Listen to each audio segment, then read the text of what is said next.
అండి, welcome back to another mini vlog. ఈరోజు మా బాబు స్కూల్కి వెళ్ళిపోయిన తర్వాత మా రొటీన్ ఎలా ఉంటుందో చూపిస్తాను. ముందుగా అయితే ఇక్కడ ధనియాలు మెంతులు వేసి వాటర్ కాగబెట్టేసి అవైతే ముందుగా కన్జ్యూమ్ చేస్తాము.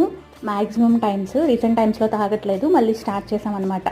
ఇవి తాగేసిన తర్వాత బ్రేక్ఫాస్ట్ కానీ లేకపోతే డైరెక్ట్గా లంచ్ అనేది అనుకుంటాము. ఈరోజు మార్నింగ్ శ్రీకర్కి లంచ్ బాక్స్లోకి లెమన్ రైస్ చేశాను. చేసేటప్పుడు అనిపించింది ఏంటో నాకు కూడా తినాలి అన్న క్రావింగ్ ఉండింది. సరే అని రైస్ పెట్టేసి ఇంకా మాకు కూడా ఇక్కడ కలుపుతున్నాను. మార్నింగ్ ఓన్లీ తన కోసమే చేశాను అనమాట. సరే కదా అని ఇక్కడ నేను మా హస్బెండ్ కోసం కూడా కొంచెం తినొచ్చు కదా అని కలిపేస్తున్నాను. ఈ రెసిపీ అందరికీ తెలుసు, అందరూ చేస్తారు కాబట్టి నేనేం చూపించట్లేదు. సో స్లో మార్నింగ్స్ ఇలా గడుస్తాయి. మా బాబు వెళ్ళే వరకు బాగా బిజీగా గందరగోళంగా ఉంటుంది కదా. తను వెళ్ళిన తర్వాత ఇట్లా లైఫ్ అంతా స్లో అయిపోతుంది అనమాట. ఇంకా మేము కూడా లెమన్ రైస్ తినేసిన తర్వాత చక్కగా కాఫీ అయితే తాగేస్తున్నాము. నా ఛానల్లో చాలా వీడియోస్ ఉన్నాయి, చూడండి. వీడియో నచ్చితే లైక్.